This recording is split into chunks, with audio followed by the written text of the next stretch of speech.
No arriesgues tus dientes y ven a Dental House. Tenemos los mejores profesionales para tu salud bucal. Si mencionas que vas de parte de BN Periodismo, tienes el 20% de descuento. Dental House está ubicado en el subsuelo del CCNU.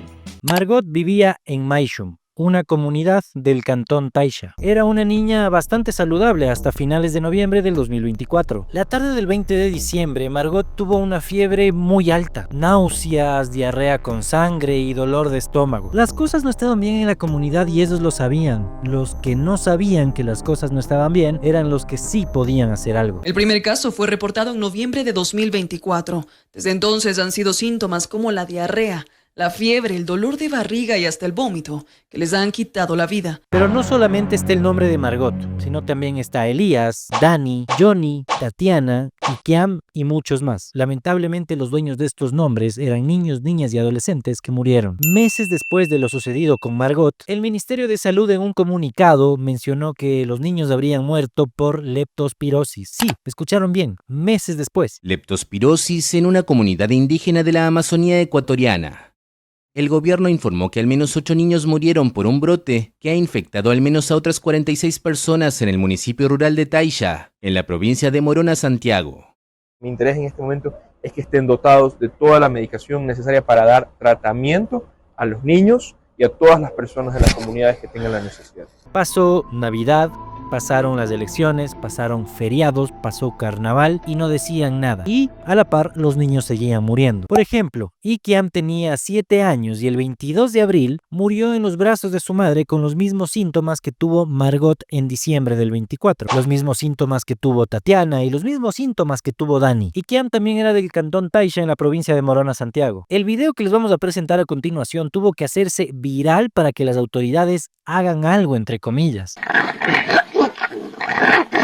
Esto refleja una verdad muy dolorosa. La Amazonía es una región olvidada, pero es todo lo contrario a lo que debía ser supuestamente, porque es una región de donde se sacan las riquezas del Ecuador. Es la cuna petrolera en el Ecuador, pero lamentablemente es la que infla los bolsillos de algunos pipones de las grandes ciudades. Pero eso sí, las personas de las comunidades tienen que viajar durante horas para llegar a un centro de salud donde no tienen los implementos necesarios para tratar sus enfermedades. Por eso hoy les traemos este programa donde hablamos de la Amazonía y la deuda histórica que tenemos los ecuatorianos con esta región.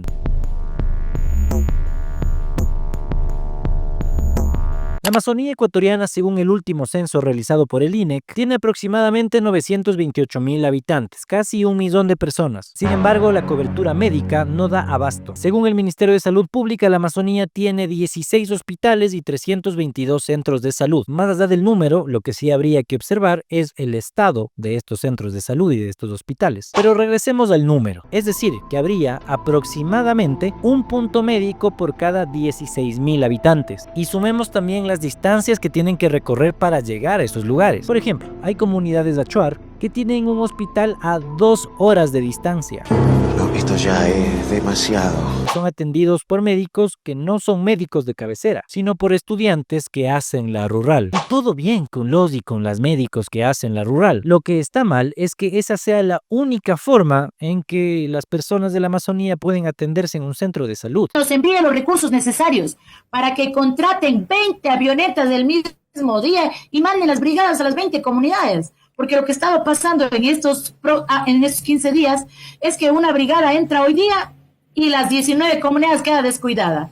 Esperan acabar 3 días y de ahí van por la otra. ¿Cuándo acabarán de llegar a las 20 comunidades donde es difícil acceso? Conversamos con la asambleísta por Morona, Santiago, Luzmila Abad, y nos supo decir que las autoridades ya tenían reportes sobre muertes en condiciones extrañas desde febrero del 2025, pero que se demoraron en hacer las pruebas necesarias, que por cierto no eran tan complejas. Pero a los ministros sí le hemos conminado que vengan a dar la cara en la asamblea y digan qué han hecho durante los meses febrero, marzo y abril, que ya tenían documentos en sus despachos a través de las coordinaciones zonales, porque los docentes y los médicos sí comunicaron que habían estas muertes.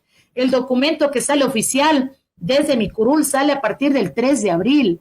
De ahí empieza prácticamente a hacerse escuchar, los medios trascienden pero con dolor del alma, así como trascendía las noticias, también iban muriendo más menores de edad. Y esto es preocupante porque obviamente grafica lo que es el recurso médico, pobre recurso médico que tenemos en la región amazónica. Solamente en 2024, para que ustedes vayan cachando, Petroecuador reportó que el país generó más de 8.000 millones de dólares en venta de petróleo, del crudo Oriente y del crudo Napo. Pero ¿qué parte de ese dinero o del presupuesto nacional regresa en inversión, tanto en salud como en lo social? En Taisha, la avioneta no es un lujo, es una necesidad. En la parroquia Huasaga, donde ocurrieron la mayoría de las muertes, existen solo 2 casas de salud, ubicadas en Huampuic e Ipiac. El resto de comunidades debe caminar hasta 5 horas para recibir atención médica, y para muchas el único medio de transporte posible es el aéreo. Pero un vuelo puede costar desde 120 hasta 180 dólares. ¿Cómo pagar eso cuando la economía local no se basa en dinero? Desde el auge de la explotación petrolera en los años 60 y 70, varios han sido los, entre comillas, incentivos que los gobiernos han dado a las comunidades, pero incentivos que la verdad nos dejan mucho que desear. Pero al mismo tiempo que se daban estos incentivos que no alcanzan para una vida digna y decente, también se sumaban otros problemas, como la contaminación ambiental, la contaminación de las fuentes de agua, la contaminación de los suelos, el aumento de casos de cáncer y las intoxicaciones casi diarias que existen en la Amazonía. Yo me acuerdo que así como ahorita se bota agua, así botaban el petróleo. Uno cuando caminaba en el calor nos quedábamos pegados así, era como una cera, pero uno como no entendía, y justo con eso también decían que ese petróleo era bueno para ponernos así en las rodillas, para el dolor de los huesos. Justo aquí también había otra poza, yo me acuerdo que mis hijos ahí en tiempos carnavales se bañaban en ese petróleo.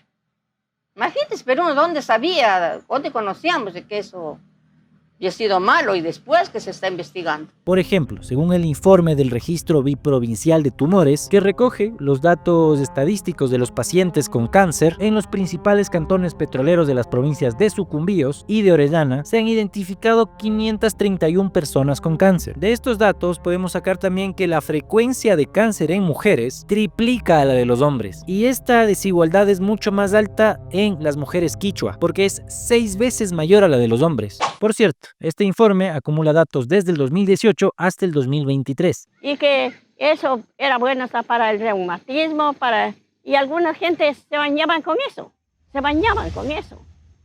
Pero cuando echamos de ver que no era así, porque los animales se caían, y esos animales que se caían allí o tomaban esa agua, esos animales, si no malparían cuando estaban las vacas en estado de preñez, entonces se ponían en un estado de enflaquecimiento que morían. Y aquí cabe hacerse la pregunta que para mí está respondida, pero para el gobierno parece que no. ¿Atender las necesidades de las personas en la Amazonía o extender la frontera petrolera? Pues el gobierno obviamente ha optado por lo segundo. Y de hecho, estructuralmente, Ecuador no podría hacer lo contrario, entre comillas. Opciones siempre hay. Porque lo que te van a decir es que dependemos todavía del petróleo y no hay que renunciar a eso. Nadie dice que renuncien al petróleo, porque aunque existen preasignaciones presupuestarias para las provincias amazónicas, supuestamente para inversión en salud, educación, etcétera, etcétera, el dinero y las obras caen por goteo, y eso sí es que caen. ¿Dónde está la plata? Entre estas preasignaciones presupuestarias para los gobiernos autónomos descentralizados, se entiende que estarían destinados alrededor de 279 millones de dólares. Pero la verdad, ¿llega esa plata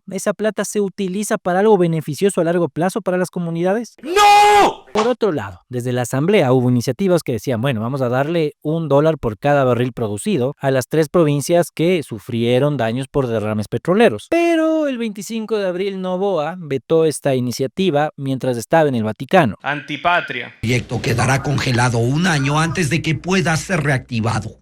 En su veto, Daniel Noboa recuerda que la Constitución prohíbe a la Asamblea aprobar leyes que ocasionen incremento del gasto fiscal sin que haya habido un estudio de sostenibilidad financiera y que se garantice una fuente de ingresos para su financiamiento.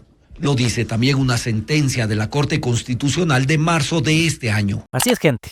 No hay futuro en este país. Y en la Amazonía, al parecer, mucho menos. Desde BN Periodismo queremos decir que la trágica muerte de Margot y otros niños en la Amazonía ecuatoriana inicialmente ignorada y luego atribuida a la leptospirosis, expone crudamente la desatención estatal, que no solamente es culpa de Noboa, sino también de todos los gobiernos que no han regresado a ver a la región. La Amazonía adolece de una desesperante carencia en salud, en educación, en infraestructura, en vías decentes para que la gente se movilice. Y aparte, súmenle que todo esto está agravado por el impacto ambiental de la extracción.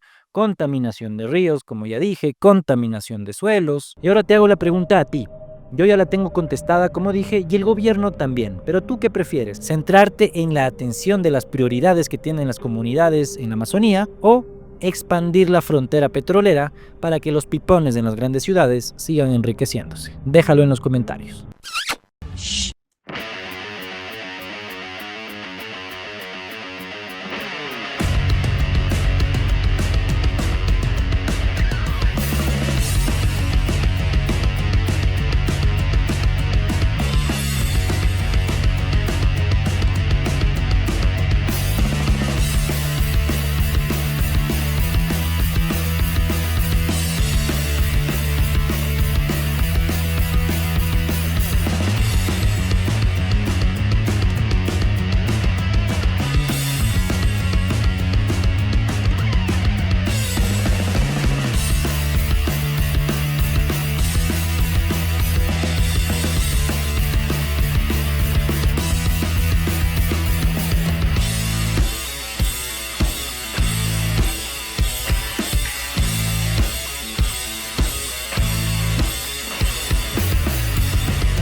Señoras y señores, muchas gracias. Que te lleve el diablo.